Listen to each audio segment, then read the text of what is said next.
Hi everyone, this is the 5th episode of BeYou Live. I'm your host for today, the resident creative specialist of the marketing department, Gabby, and welcome again to another episode of BeYou Live. So for today, we're going to have another special and interesting episode because normally in BeYou, we talk about, material things like what people do outside like of work, like their hobbies. But in this episode, we're gonna look deep within ourselves, take time to reflect, and our main topic for today is spirituality. And because that's our main topic, we have a special guest today, and that guest is our resident Lighthouse counselor, Sir Joe Bellarmino. Hi everyone, good afternoon. So, Sir Joe, please introduce yourself to, viewers who might not know you. Oh yes. Well, to be exact, my complete name is quite long, so you can call me Jose. Well, there's actually Jose or Joe. So Jose if you belong to Gen X or earlier generations, but if you feel that you're millennials and the later generations, you can call me Joe. So I can Okay. adjust either to both. So, it's an age indicator. Actually, Okay, yes. so I'll call you Joe because I'm a Gen Z. Really? Yes, Okay. yes. I'm also Gen Z. What do you mean, by really? heart. Okay, so Joe, what's your role in the company exactly, and what do you do like before we get into Lighthouse, which we'll get into in a bit? Yeah. So I work as the deputy head for the talent and client experience for the morning shift. So the job is about taking care of employees. Currently, I do have around 40 associates under my care. At the same time, a strategic partner for our clients, helping them to, scale up and to do an efficient and effective business decision. So it's kind of a dual role. You have to face like associates internally while also facing clients like outside BSA, right? Yeah. It's a bit challenging, do you think? Or it's easy for you? Well, it depends on which angle we'd like to see it. But for me, it's an opportunity to be there for people, Yes. an opportunity to share what you have, or shall we say, as a blessing as well, and an opportunity to listen to people's experiences as well, which is very important for me. So yeah. For sure, because both since you're dealing with clients, it's like international clients, so you have to Yeah. deal with different cultures. It's a healthy exposure Yeah. of different cultures. So Joe, we found out. Actually, well, we found out. No, we know that you joined BSA last year, May 2025. Yeah. So before that, you were actually a familiar face in the building for quite some time now. So I'm just curious, what made you decide to join BSA? Well, aside from people I knew working here in BSA, it's about how people treat each other. So it's about how we deal together. Though, well, each company has their own challenges, but how we choose to deal with it really matters for me. And I am seeing and the values as well, how people live by it, and it's not just about in a black and white paper. It's Yes. about it's not just on the wall, but I'm seeing it with the people working here. That yeah, the values is there, Yeah. and the ethics is quite it's very much important that your values and the company's values also align Yeah. to make yourself efficient and do a good contribution also to the business. Yeah, so kudos to BSA Solutions for showing a healthy work environment. Good job, guys. Good job, everyone. Give yourself a pat on the back.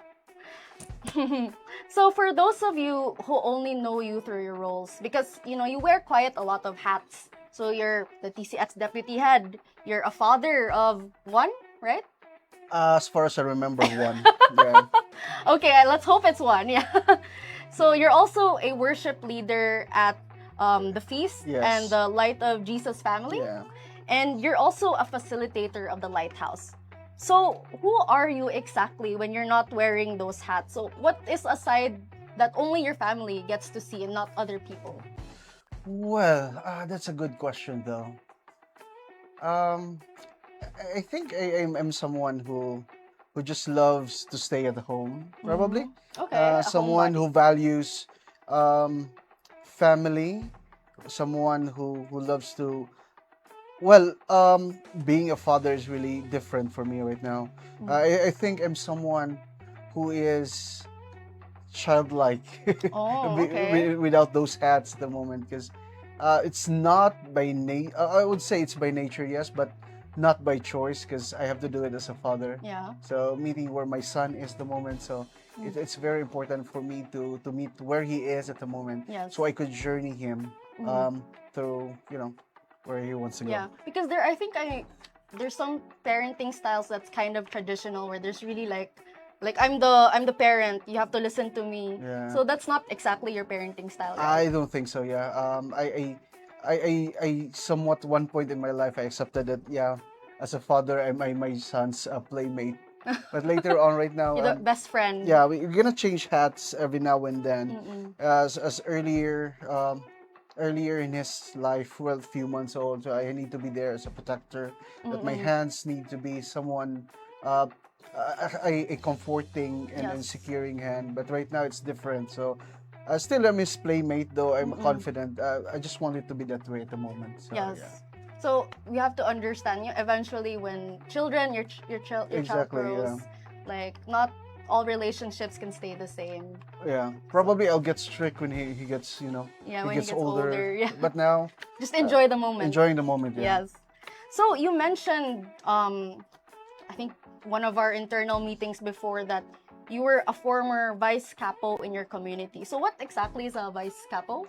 Vice capo is, I believe that's a Spanish or Latin term for assistant head. Okay. So it's a musical instrument. We have capo. Capo is the Yeah, highest. yeah. Yeah. So I'm a member of the Ligurian Association. So this is a group of former seminarians of the Redemptorists. So this is composed of people from Visayas and Mindanao. Okay. So currently, this is also composed of people from different walks of life.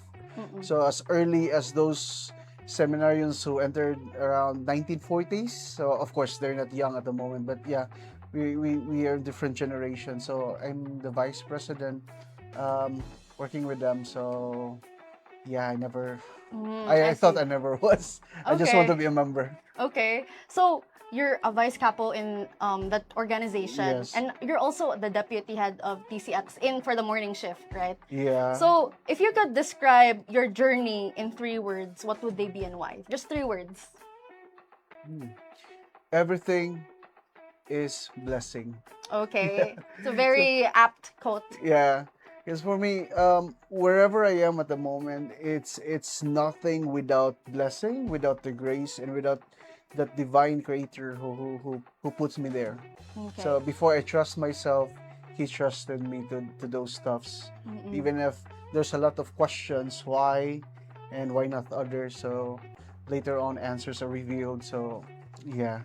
And speaking of blessings, let me just add, I'm also curious, who were the people who shaped and guided you into becoming, the man you are today or the leader you are today? I would start with my father, though. Well, my father is quite a quiet guy. Well, you could imagine this, someone who just speak if there's a need. So, but the discipline is quite really tough. So if you could remember, I don't know if you agree with the discipline before, but if you're going to choose belt or that bamboo stick or whatever, so I got an experience of that, and that discipline actually straightened up my values as well, and how I stand before in front of people, and the discipline really, and of course, when I started working, there are 2 kinds of leaders I really work with. Those leaders who left me a lesson, which I'm thankful for, and leaders who became mentors to me. So yeah, I guess those people around me. So I guess it's important that in order to become a good leader, you should have also had mentors to look up to. Yeah, I believe so. Even up to this moment, I'm still young. I'm still 18. I don't know when was I stopped counting 18. So, but anyway, Stop counting after 18. Yeah, all I remember, I'm still 18. So yeah, I had several mentors, and then at this moment, I'm still looking for. And one of someone I really thank for is Zana. Okay. Every time we have catch up, so there's something that we um, that I learn take home with from our catch ups. Mm-mm. So there are moments that we have crying moments. Okay. Sorry, Zan, to expose you. So yeah, we have crying moments sometimes when during our catch ups. But Oh my gosh. those Okay. are beautiful lessons that I would learn from a mentor. Okay. So, if I may ask, what's the most memorable lesson you learned from Zana at the moment? Well, Zana, as a leader, Zana, I believe she has high standards, Mm. and slowly I would like to take on with that because if the standard of the world is over here, you're gonna need to build a standard up to here. Because Yeah. if if you fail a bit, at least you still get that. Yes. The Yeah. I standards like at that. least, yeah. I like that. So always aim for 110%. Yeah, Yeah. That's a good lesson from Zana, right? yeah. Yeah, that's a good lesson. So we're actually closing the icebreaker segment. But before we do, Oh, let this me is ask. still the icebreaker. Yes, it's still the Oh, okay. icebreaker. We're getting to know you. So before we close the icebreakers, I'm just curious. You were a representative for Mr. Sports Fest. Oh, What- come on. Cue That's not on the video. So But what anyway. did you feel? We're actually curious. What did you feel when you were dancing in front of the whole DSA? Oh, geez. All I could remember is the happy face of Afzan that day. So, yeah. Afzan. What made you decide to join Mr. Sports Fest? I never actually You never, did. so you were forced. So you were well, the coerced instruction into- was I just need to escort someone Okay. because there's someone doesn't have a partner. Yeah, a partner. So imagine that around 7 there was a blocking ready of things. So I was imagine around 7 people are already in the venue while I'm still in my bed Okay. because I thought the program would start at 9. Okay. When I arrived there and I saw Coach Jam Yeah. telling me, Joe, you gotta prepare, you gotta for what? And then you just got out of Yeah, bed. You just rolled out of Yeah, bed. and you know what? When I arrived, Jem said, "Joe, prepare! Come on! For what?" And that's the story. So the rest is history. So. So you just thought you were gonna like bring her there. Yeah, you're gonna have to take someone Yeah. at the center, and then Yeah. that's it. You didn't have to dance. I never knew about dancing. So. So it was yeah. you and Coach Aris who Coach were, Aris, I think Coach Aris have a bit had of an idea. inkling, Yeah. an idea. But you didn't know because you just rolled out of bed that morning. Yeah. So. Yeah, so that's, my guys, God. take note, that's the traumatic event of Sports Fest for the day. Yeah. Thanks to whoever assigned you to be the Yeah. escort. Whoever you are, thank you. So, yeah. So, okay, going back to the heart of BeYou. This quarter's theme is actually the weight we don't talk about. Yeah. So, we started with Zana. We followed by Miss Jem for Care Circle. Yeah. And now we have you. So the weight we don't talk about, it's our theme for this quarter because we want to highlight how BSA cares for the mental well-being of their employees and how, as a company, it's important to have nourishment mentally, not just physically. So this June, there's actually a lot of events we're celebrating this month. So we have, June is like the month for weddings, right? Father's Day, Pride Month. We also have Men's Mental Health Awareness Month. And we want to talk about things that men often keep hidden. So since you are someone with many responsibilities, I just want to ask you, have there been moments when you felt the pressure to always have it together, like you have to be strong in front of everyone? And how does that look? How did it look like for you? Well, yeah, it usually happens, especially if you're in a leadership. Leadership is not just about the job title that is in your ID or that is on your desk. It's leadership is a lifestyle for me, and wherever you go, there should be a consistent identity, consistent values of you, and consistent what you call this principle that you live by, Yes. regardless of who you are facing, who you are working with, and who are you, of course, dealing with. So, whatever situation, as a guy, as a person, it's it became a society stigma that yeah, man should be strong, man should be brave, and man should, became should take emotions not in a should set aside your emotions. That's Yes. something. But I would say that for men, it's okay not to be okay. Yes. And when facing situations as a leader, it's okay to admit vulnerability at times, because that will build trust as well with people. Because when people at times sees that, okay, my coach also happened to be this way as Yeah. well. He shared his vulnerability to us, and at the same time bounce back. That would ignite trust. That, oh, I could also do the same way. I could Yeah. also, I could trust my boss in the same manner as well. Yeah. So that's something. The same thing with fatherhood as well. That most fathers actually, or men, I would say in general, uh, live by society's standard, which is if you cry, you are less of that being. Yes. When you're emotional, you became less of that. But the truth is, it's not, because men are also created as human with emotions, Yes. and emotion is energy in motion. And this is, I would say, it's one of the beautiful gifts.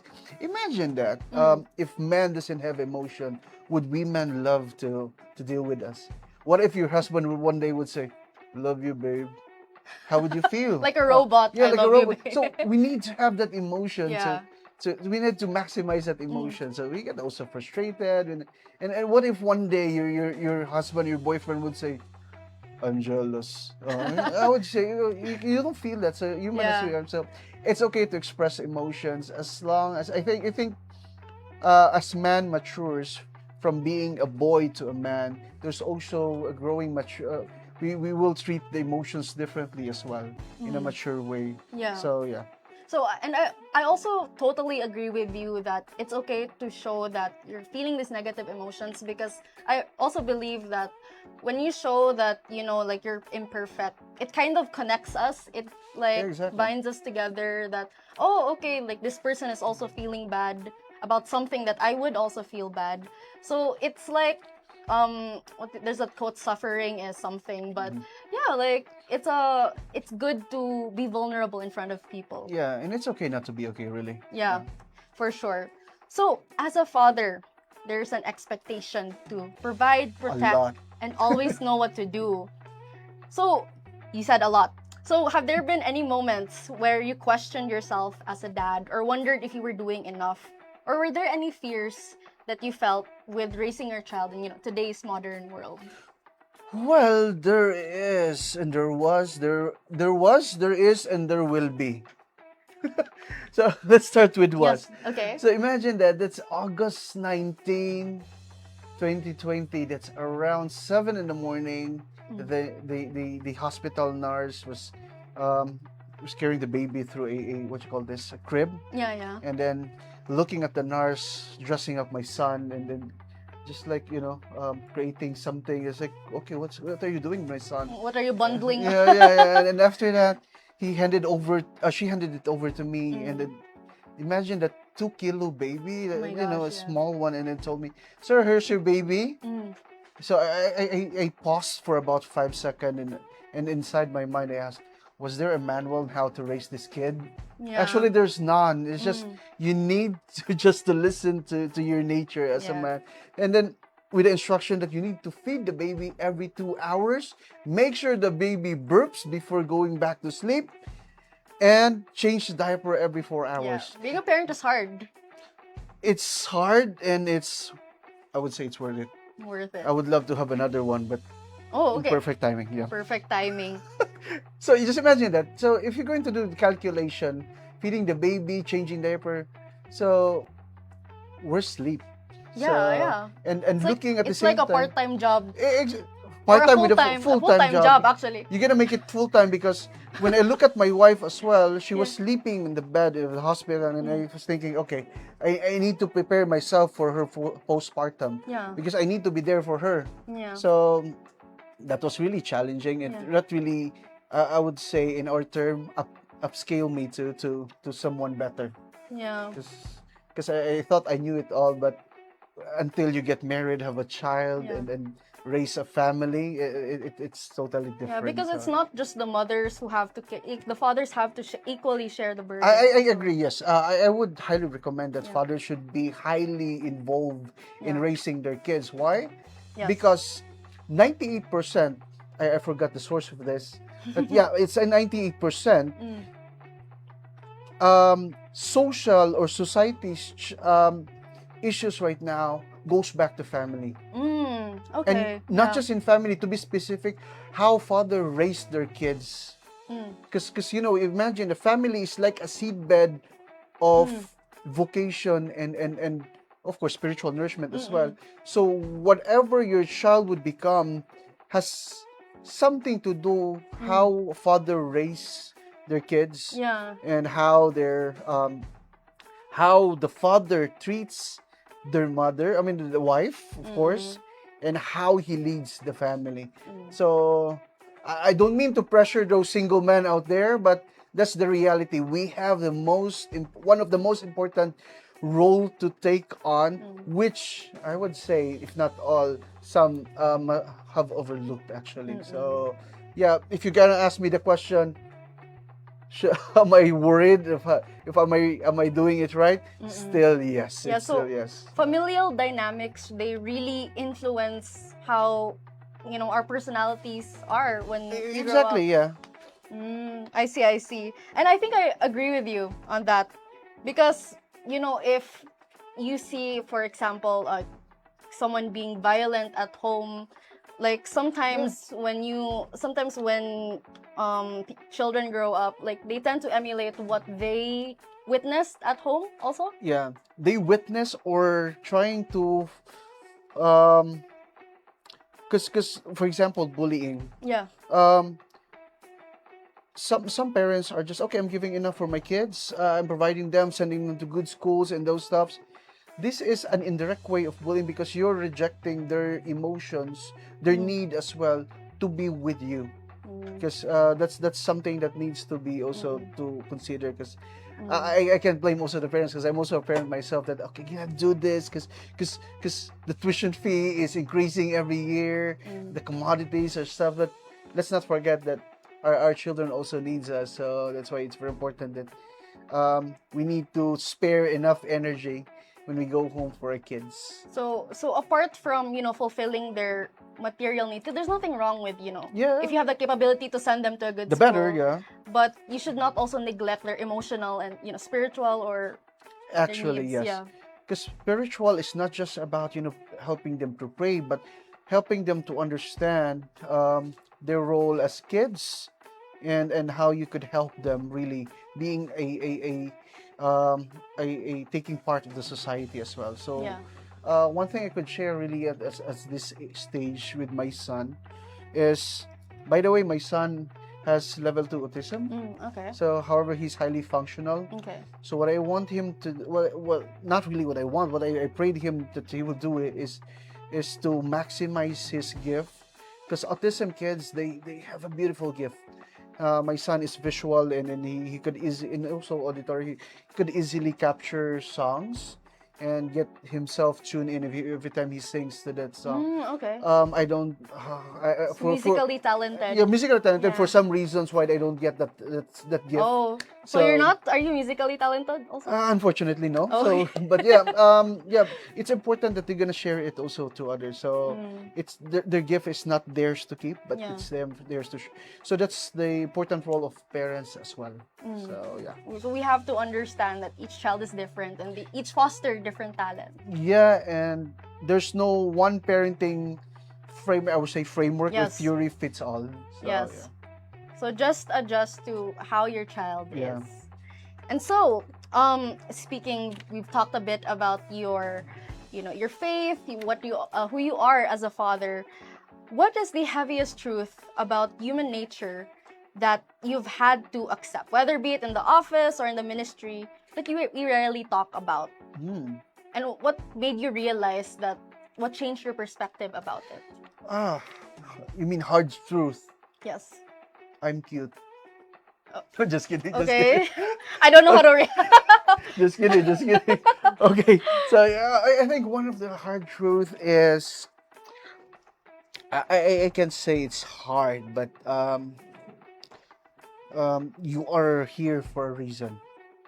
Yeah, because people are sometimes losing track of that, and sometimes it's hard. Some may be a hard question when people ask them, "Why are you here? Mm. What is your purpose?" And for okay, why am I here again? What am I doing Mm. here again? Mm-mm. Good thing incorporated we have job descriptions and Yeah. job contracts, but in life we don't have. We just have Yeah, to, you're right. and sometimes you just try to look for it outside, wherein the answer is inside. So Mm. I mean, it's important for us to reflect. Okay, I just have to sit down probably with this loud society. I need to go somewhere, sit down, be silent, and listen to myself. What Mm. do I want? What am I Yes. here for? What am I doing? What are my gifts? What can I do to make this place a better place for others as well? Yeah. Not for me, but for others as Yeah. well. I think that's a tough question, even for me as well. Yeah. I'm at around. Again, I am 18, so Okay. I'm 18 at reaching. heart. Yeah, 18 at heart, so I'm reaching midlife. Yeah. So that's why, by the way, thank you to BSA for the helping for the what you call this, for the mental health. Oh, So I yeah, got a for chance sure. to have my counseling session Yeah. around midlife, Mm. because because it's important for me to understand what would be my reaction, what would be, who I will become Yeah. 3 years from now. Okay, I drop it. So I'm 18, but 3 years from now I'll reach midlife. So midlife is about What a 40 time plus. skip. Yeah. So because What an interesting 18-year-old. because 40 is where, so shall we say, so others would say that life starts at 40. Yeah.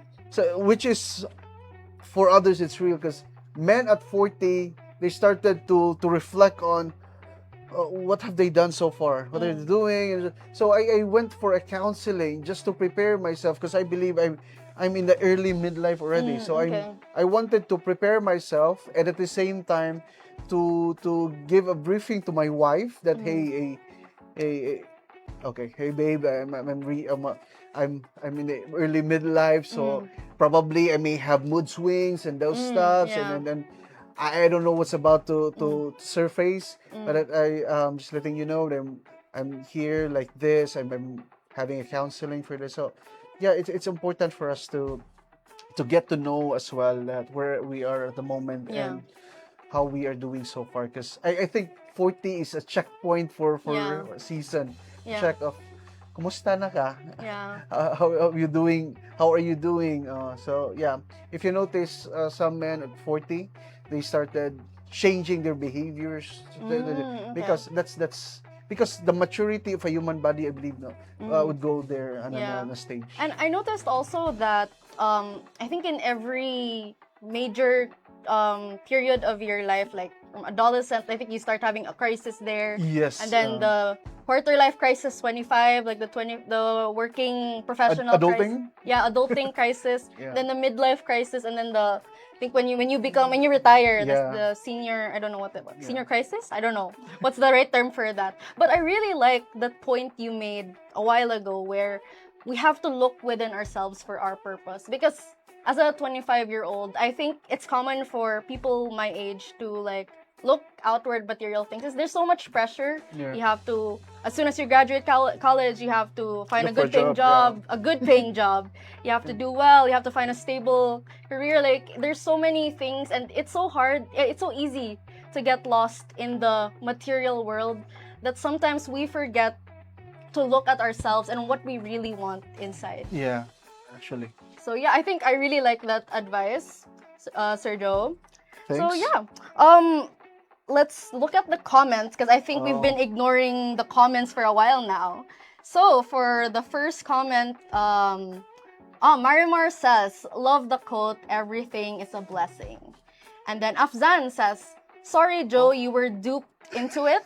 This is for about the this is about the your trauma for Sports Fest.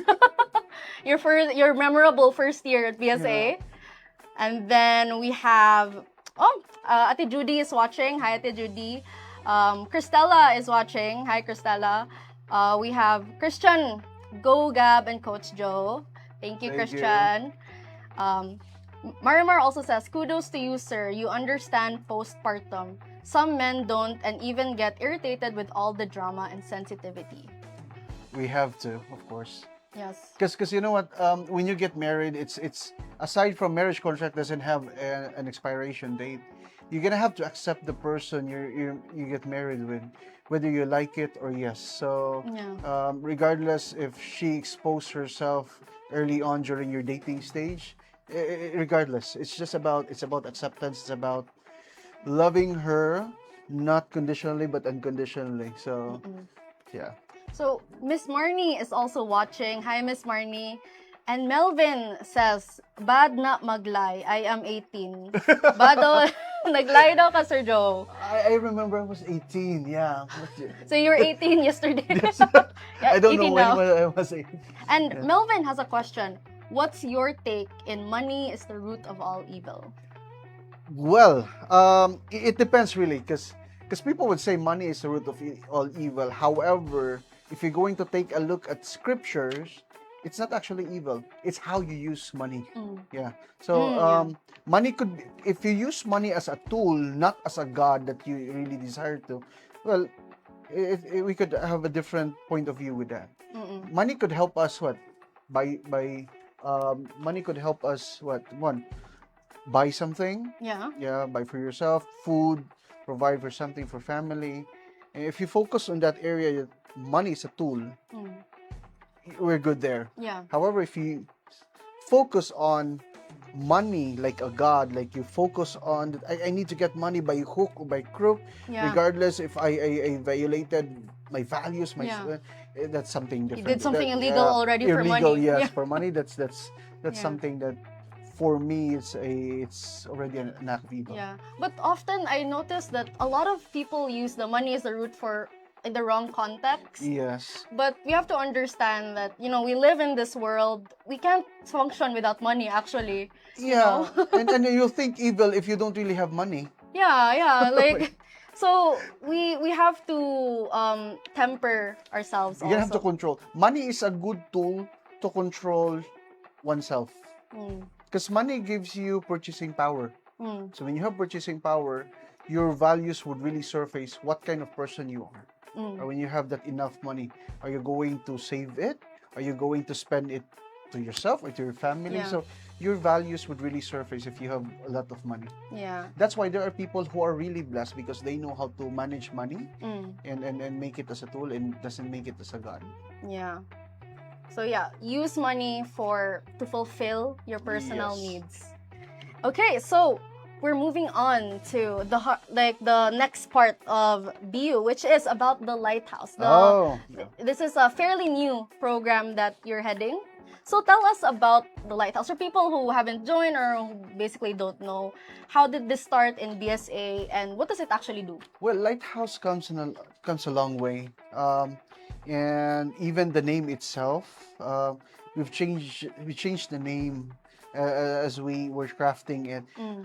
I would like to take you to the moment wherein we had a catch up with Zana in her office. Yeah. And she told me that, Joe, start a spirituality session. So what are you going to call this, Zan? And I'm at first I was really conscious that okay, could I able to provide it, do it well, because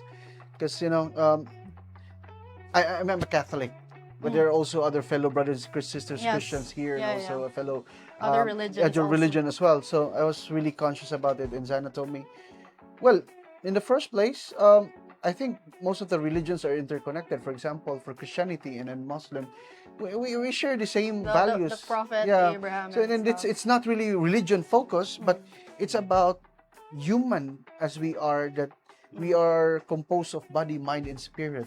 So the body is already taken care by Aries, the mind is taken care by Jem already, and I'll take care of the spirit. Okay. Yeah, okay. So and I told them, okay, let's do it. So at first the name was different until we ended up with the Lighthouse.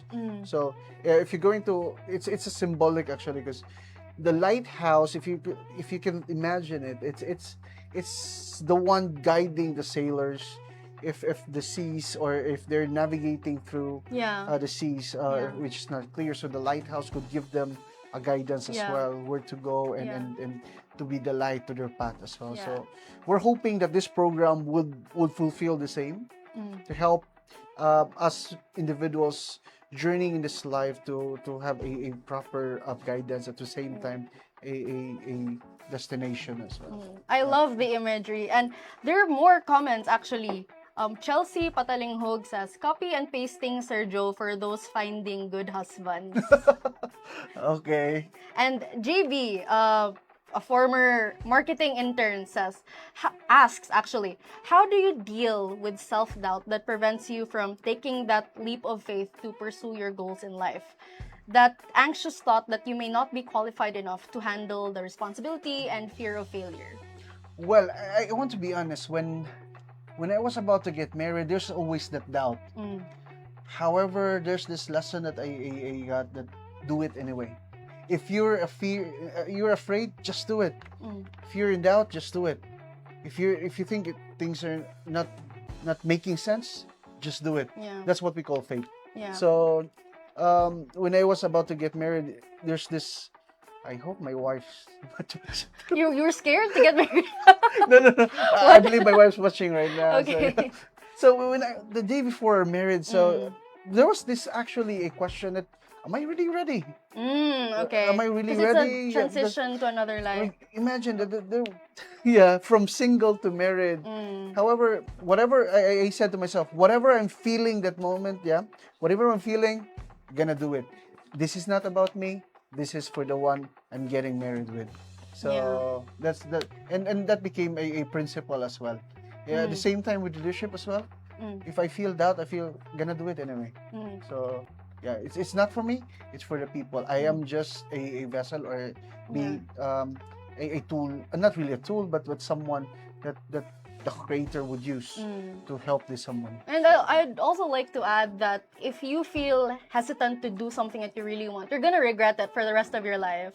Not really for the rest of your life. Like, Exactly, that's medyo OA. Pero, yeah, like, you're gonna stew in that feelings of regret that you didn't do it, right? Yeah, actually, that is a good thing. It reminds me of courting my wife before. Oh, okay. Yeah, we were still, strangers. Ooh, strangers. So yeah, I was thinking she's beautiful, but I'm gonna do it anyway. Oh.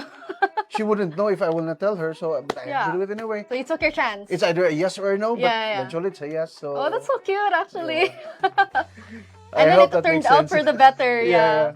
Okay, that's actually really cute. And so let's go back to the lighthouse, because that was kind of a segue with the comments. We got distracted with your chica. So going back to the lighthouse. So personally, I'm not really familiar with spirituality programs.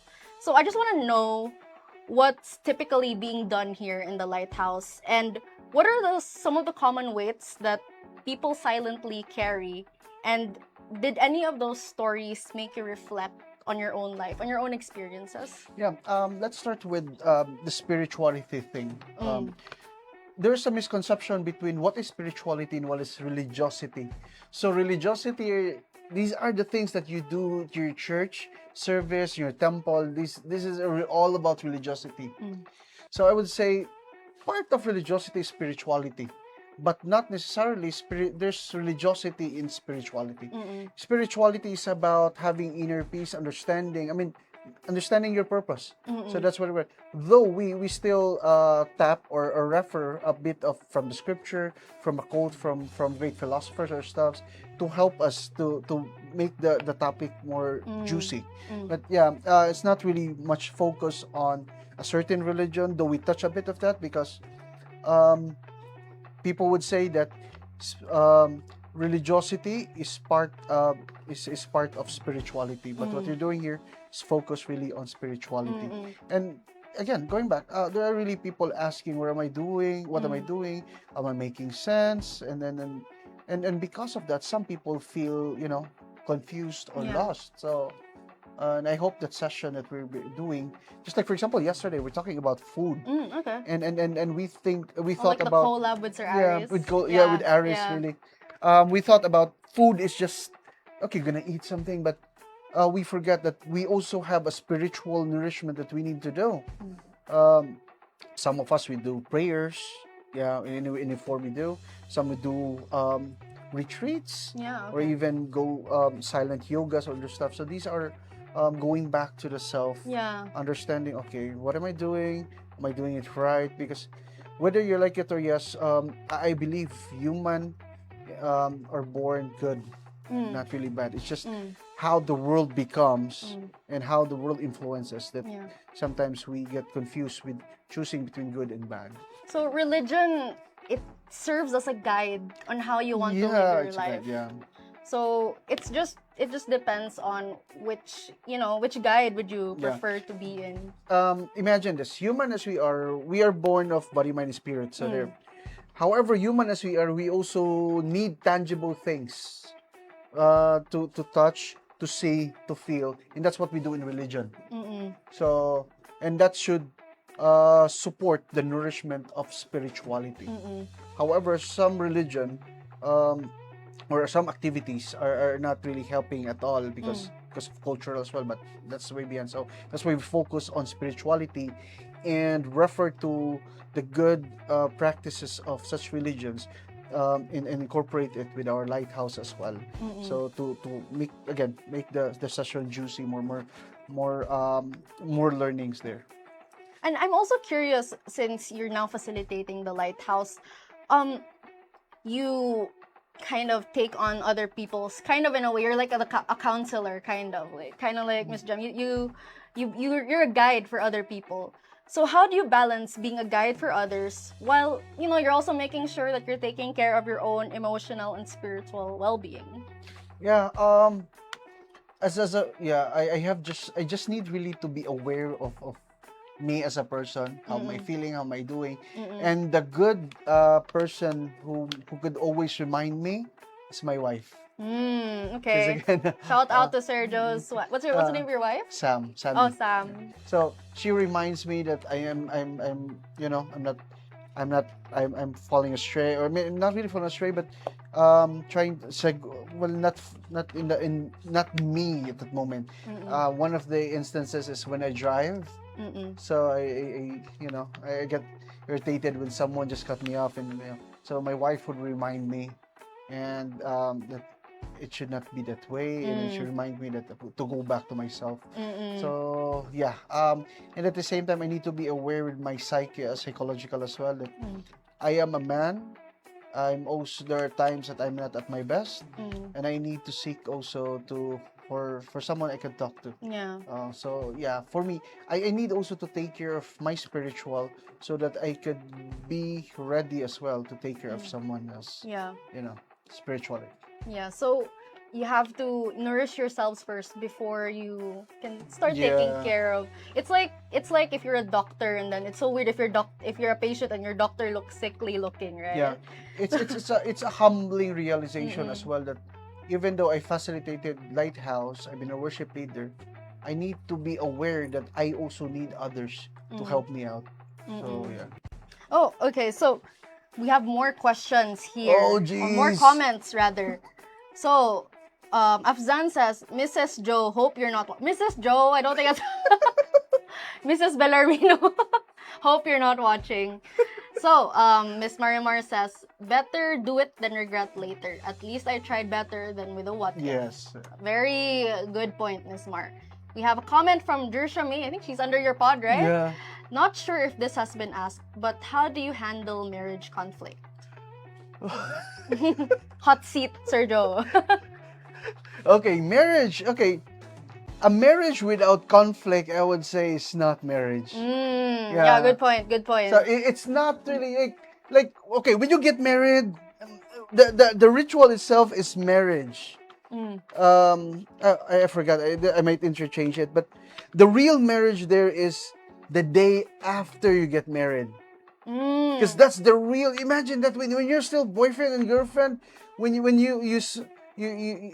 girlfriend smells so cute, smells so close up, bagong toothbrush, but you get married. Oh my God, that's the real person there, and then you gotta choose to love that person. And then conflict also the same, because when you're dating, that's a trial period. Take note of this. That's a trial period. When you get married, that's it. No expiration. So that includes showing the real personality, showing the real, how he or she talks. So, and conflict happens because the first place you came from different families. You came from different backgrounds. Different cultures. And what you're doing in marriage is trying to merge those differences into one, and we call that family. Conflict always happens because there's always disagreement. Now, if you're a wife and your husband doesn't annoy you, you may ask question. Because our role is to always annoy our wives. Yeah. And for wives, actually, they're amazing. I would say, my wife. There are a lot of times we have misunderstandings.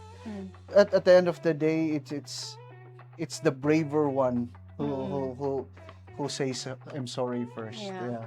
So it's about choosing that person over and over again, regardless of his or her imperfection, regardless of his or her, what she did or he did to you. It's about really, it's about sacrifice. And you know what? Marriage is not about you, but it's on you. It's about the person you are giving your life to. So when it comes to conflict, I would say let it be. And But also, I think it's sorry, do you have? It's okay. Go ahead. I think it's also like a testament of how close, because aside from marriage, like close relationships with your friends or even family, conflicts will arise. Yeah, and at the early stage, don't expect that you're always, well, if you notice, when you get married, the early stage is what we call honeymoon stage. Yeah. So it's okay, it's like a bed of roses. I love this marriage and those stuff. But later on, especially when you're having kids, that's the real thing. It's a challenge. So yeah, but as you get older, if you notice, the older you get, the lesser conflict that you have, because you started to accept and get to know the person more. So when I ask an old couple, and when I asked them how much you know each other, and they said not a half, because at their age, even their olds, they're still getting to know each other still. And that's the beauty of marriage. You gotta get to know each other, and never stop being to allow yourself to be surprised by someone else, by your partner else. Because love is like accepting their imperfections, right? And then even a good example for this, when my wife stays home just for a day, she never failed to surprise me. Something would always happen at home. Things gonna move from one place to another, and rearrangements, and suddenly I don't know where I put my stuff, where I left my stuff. So yeah, that's the beauty of it. Yeah. So Jersha May has another follow-up question. Oh, come on, Jersha. I think she's so curious about the marriage question. What role does commitment play when feelings change? Well, here's the truth. You will never love your husband or your wife every day. Love is a decision, as a choice to make. It's not just a feeling. Like I feel I love her because my heart says so. No, it's an action word. It's a decision to make. You're gonna love her regardless of nagkalkag na iyang buhok dira, na ay muta sa that's regardless. So the commitment is non-negotiable when it comes to getting married. Of course. Yeah. You should be committed. When commitment is compromised, then the temptation or the breaking of that family, or the sacred union would start to collapse. Of course. So other comments also say from Chelsea Patalinghog, I normally just sleep it off when I'm mad at my husband. And then Miss Marnie quotes you, marriage without conflict is not marriage. Hard Exactly. Yeah. And then Marimar is asking, what if you're no longer happy with your marriage? This is the last question we're entertaining about marriage. So I think we're okay. So many people curious about their love. You don't have to be happy in marriage. All you need to desire is to live as a couple with joy. Happiness is an emotion, but joy is a state of spirituality. That not every day you'll be happy being together, but the joy of living together, like there's that deeper state of being ba na, Mm. even if not every day you're happy because na may conflict, but you can't live without her, or you can, there's that different kind of not fulfillment but relief when seeing him or her. That's joy. Mm. So it's something. So happiness, it's an emotion, and it should not be a decisioning factor wherein you're gonna continue to stay together because as I mentioned earlier, emotion is a gift, and it can be also a what you call this, a gateway for temptations as well. So Okay. yeah. So before we move on to the next segment, Another question? Miss Marnie says, part 2 live for Joe Good if more questions. You're gonna be here for another hour, Sir Joe. I'm just joking. And then Jersha says, thank you for the enlightenment, coach. No more questions? So our next segment is the show and tell portion. Oh. So please show any item that you associate with your spirituality, explain what it is and what it means to you. I forgot to bring it. I always have my rosary with me. So, Okay. yeah. So in every time I'm happy, I'm afraid, especially when I'm in the midst of breaking, I always have my rosary. So I have it. It's a bronze thing. So it's in my workstation. So I always have that rosary, not to show off to people, but to let them know that I'm human. I'm also weak, and I need to pray, and I need to seek for divine intervention whenever I need to do things. When I'm not sure, I need to pray. When I'm happy, I need to pray for an offering, and at the same whatever, yeah. If I need to speak to an associate with a challenging performance as well, I offer a prayer to that person through I go with a rosary. So yeah. Yeah, that's a cool thing. I came from a Catholic school, but I think on my end we were forced to bring rosaries because it's part of the uniform. But I like how you put purpose in it. Like, you're not just bringing your rosary, just to be called like that. You're, I'm the facilitator of Lighthouse. I'm bringing a rosary. It's really part of your It's a belief. lifestyle, Yeah, it's a yeah. lifestyle. Yeah. So yeah, I like that. And let's move on to breaking the silence. Oh, Yes. So this is the part where we kind of like I haven't relax. read that This is part. towards. What do you mean you haven't? So your background is about continuous human formation and growth. But as you know, we're not perfect. Growth is heavy and it can be uncomfortable. How do you help someone accept the painful weight of their flaws without making them feel judged or defensive? Well, I think one of the gift that we have, what we receive, is the gift of listening. So when we are talking with people with heavy burden or with heavy, I don't know what they're going through, the best we can do is not to give advice, but to listen, because that's the first gift that we receive. Imagine when the story of creation before, if you go back to the story of creation, before God said that let there be light, he didn't make the decision immediately. He listened. He tried to observe what's going on. And I think that's also the same gift. And that's, I think, for me, I believe that most people need at the moment to be listened to.